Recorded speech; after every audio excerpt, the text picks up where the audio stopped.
imaginons la force tranquille. On n'en est pas encore là, l'état social, il faut d'abord que l'État assure la sécurité. Est-ce cela votre lecture? Non, heureusement, parce que vous parlez des tensions, mais je n'ai pas l'impression que dans le peuple, il y a la tension. Je pense plutôt que c'est dans la classe politique. Et s'agissant de la classe politique, je pense que le problème est plutôt dans les camps adverses, à savoir l'opposition. C'est là où on n'a pas réussi à se mettre d'accord sur une vision sur la nation. C'est là où on n'a pas pu avoir un programme commun de gouvernement. Nous, de la majorité, avec en tête Joseph Kabila Kabange, notre candidat, le président de la République, c'est la lucidité, c'est la sérénité. Et donc, nous irons et nous nous félicitons en tant que gouvernement avec notre instrument technique de la nation, à savoir la CENI. Nous nous réjouissons de ce que le processus électoral va bientôt atteindre sa vitesse de croisière et dans 2, 3, 4 jours, ce sera les élections. Monsieur le Premier ministre, je reviens toujours sur ces actes de violence que vous semblez peut-être minimiser, mais quand on parle de beaucoup de voies de fait à travers les provinces, les attaques des politiciens et même des assassinats, on en a parlé ce matin, est-ce que vous n'êtes pas d'accord que nous risquons d'aller vers un dérapage tout à fait sérieux? Non, je ne crois pas. Il me semble que les attaques, moi j'inscris ça dans le contexte normal des élections dans un pays, un grand pays comme le nôtre, et les quelques cas de violence que je déplore. Effectivement, nous aurions aimé que cela n'ait pas lieu, mais je crois que c'est des cas isolés. Ce n'est pas une crise entre communautés, entre populations, etc., ou, comment je puis dire, une confrontation entre deux cas adverses à travers les militants. Je crois que les choses se passent plutôt bien. Nous déplorons les cas d'assassinat qui s'inscrivent d'ailleurs pas dans le cadre, si vous voulez, des élections proprement dites. Je l'ai appris, je crois, il y a des jours, l'assassinat d'un député provincial. Je crois que c'est plutôt un acte de viol à main armée que nous déplorons tous et nous avons engagé la police pour faire une enquête et établir les responsabilités. Mais globalement, les processus cheminent assez calmement et paisiblement. Alors, nous nous en réjouissons et le gouvernement profite de cette occasion pour dire qu'il est tout à fait fier pour avoir financé globalement à hauteur de 80-90% ces élections, ce qui traduit bien la capacité de notre pays à s'approprier d'un processus qui va vers la souveraineté du peuple. Alors, Jean-Marie Kassamba, toujours dans ce chapitre politique. Monsieur le Premier ministre, bonjour. Bonjour. Alors, moi je vais aller directement au but parce qu'on a écouté depuis quelques jours l'ancien Premier ministre, Léon Kingouandondo, actuel président du Sénat, dire que votre gouvernement, c'est-à-dire Antoine Gizenga et vous-même, votre bilan est globalement négatif. Quelle est la réponse? La réponse, j'aurais aimé qu'elle lui soit donnée par le peuple. Kingo, j'ai beaucoup d'estime avec la personne. Mais je crois que, et j'ai toujours considéré que ce qui est arrivé à ce pays, les acteurs politiques pris isolément n'en sont pas responsables. Parce que c'est tout un peuple qui a sombré. C'est tout un régime mis en place parce que nous appelons la néocolonisation. En fait, si on inscrit la lutte de ce peuple dans l'histoire, il y a deux grandes séquences. Il y a la première séquence, celle de la lutte contre le pouvoir colonial. La deuxième séquence, c'est celle de la lutte contre le pouvoir néocolonial mis en place par le système colonial dans le contexte de la guerre froide. Et je crois que Kengo est l'un de ces acteurs, un des grands pions majeurs de ces régimes néocoloniaux pilotés par Mobutu.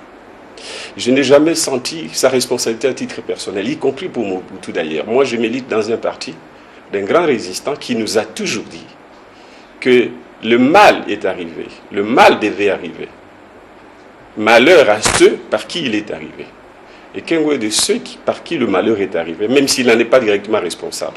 Parce que nous savons que la machine occidentale, dans le contexte de la guerre froide, a voulu mettre des dictatures en Afrique pour contrôler l'Afrique et la mettre en jachère et faire que le peuple africain ne soit pas libre de se faire des choix politiques et économiques, notamment en s'ouvrant aux autres forces, notamment les forces de l'Est. Et donc, cette dictature... Les paramètres se sont beaucoup dégradés aujourd'hui. Nous allons en parler. Donc, pour cela, j'estime que Kengo a pu faire ce qu'il a fait dans un régime qui, par nature, ne pouvait que détruire le pays. Parce qu'il n'était pas d'émanation populaire, il ne venait pas du peuple, il n'était pas au service du peuple, ces régimes-là. Alors, maintenant, lui qui connaît où il a laissé le pays, qu'il dise ça, j'ai l'impression qu'il y a un problème. Il fait partie du problème. Alors, je vais vous donner des chiffres. Entre 60 et 2001, quand Kabila, fils, arrive, son père, n'en parlons pas beaucoup parce qu'il n'a pas eu le temps de gérer l'État. Sa mission a été de liquider l'ancien régime. La richesse du pays est passée de 6-7 milliards à 4 milliards et demi. C'est-à-dire que pendant les régimes, les 40 ans de dictature, la richesse du pays n'a fait que de croître. Et nous, on est parti d'un PIB de 450 $ pour un Congolais en 60 à un PIB de 90 $ quand Kengo et Mobutu quittaient le pouvoir. Kabila prend le pays en 2001. Nous passons d'un PIB de 90 $ par Congolais par année à aujourd'hui 350 $. L'horizon sur 2015-2016, d'après les statistiques et les données comptables du FMI, de la Banque mondiale, de la Banque centrale et des différents organismes crédibles internationaux, indique que d'ici 2015, nous passerons à un PIB de 30 milliards $. D'ailleurs, les réajustements de notre comptabilité nationale permet, avec le ministre du Plan, qui va annoncer ça bientôt, que nous pourrions aller jusqu'à 49 voire 50 milliards $, si on réajuste les grandeurs à partir de 1960.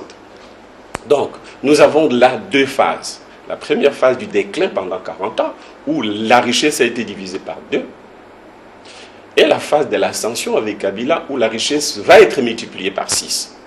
C'est-à-dire des 4 milliards et demi, j'arrondis à 5 milliards en 2001, à 30 milliards si je suis minimaliste, en 2015. Qui a fait mieux? Oui, à la limite, si vous permettez, à la limite, Monsieur le Premier ministre, si vous permettez. À la limite, nous aurions pu ne pas créer la richesse comme sur les cas. Mais au moins, on n'aura pas détruit la richesse. Et non seulement ils ont détruit la richesse du pays, mais ils ont endetté gravement le pays. Gravement le pays, et il a fallu attendre Kabila pour qu'il réduise cette dette, obtienne son annulation. Souvent, les journalistes... Nous aborderons en profondeur les questions politiques dans la deuxième partie de cette émission. Excusez-moi, je préfère plutôt qu'on reste d'abord dans la partie politique et quitte à nous, dans les minutes qui suivent, d'aborder vous savez, l'économie est fondamentalement politique. C'est fondamental, je le sais. Willy, peut-être une question sur le plan politique.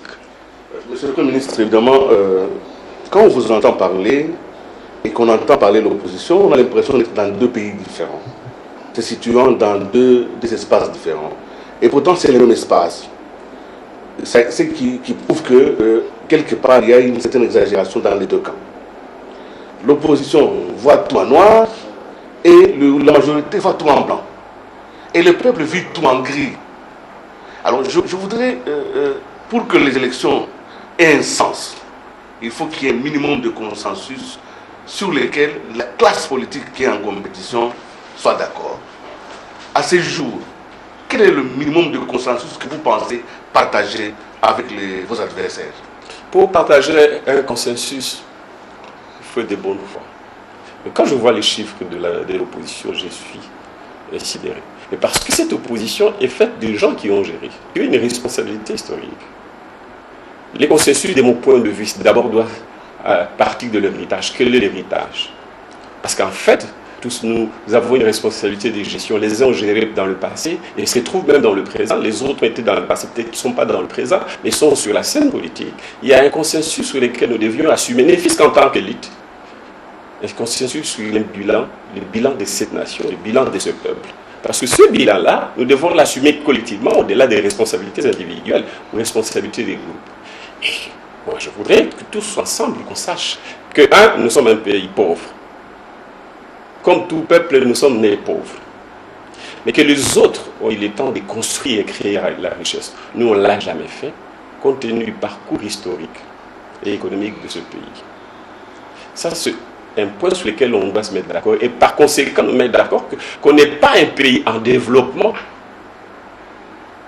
Parce qu'on se colle des étiquettes qui ne correspondent pas à notre profil historique. On n'est pas un pays en développement, nous sommes un pays en construction. Le pays en développement, c'est un pays qui s'est construit sur les plans étatiques, sur les plans économiques, et qui est en train de se développer économiquement et politiquement en améliorant les performances. C'est le cas du Brésil, qui a connu... Moi, j'ai entendu un politicien comparer le Congo au Brésil. Je suis désolé. Quand on prend les paramètres du Brésil, ne fût-ce que parce qu'ils ont un PIB de 2000 milliards, ne fût-ce que parce qu'ils ont un PIB par tête d'habitant de 10 000 $, alors que nous, on est encore à 350 $. Parce qu'ils ont connu la révolution socio-industrielle, parce qu'ils ont traité le fer, parce qu'ils ont un certain nombre de comptes, ils ont l'épargne nationale, et que Zuma, plutôt Lula est venu juste donner un coup de pouce dans un cadre macroéconomique qui existe, alors que nous, on n'a pas encore un cadre macroéconomique. C'est-à-dire quoi? La classe politique doit se mettre d'accord pour dire que nous sommes en train de construire un État qui est sombre, qui a même perdu jusqu'à sa souveraineté, parce que la direction politique sous le régime de Mobutu était une direction qui n'avait pas de souveraineté nationale, qui était l'émanation d'une souveraineté des puissants et donc d'une souveraineté internationale. Et la République n'existait pas. Je rejette même le concept de la deuxième République et donc celui de la troisième.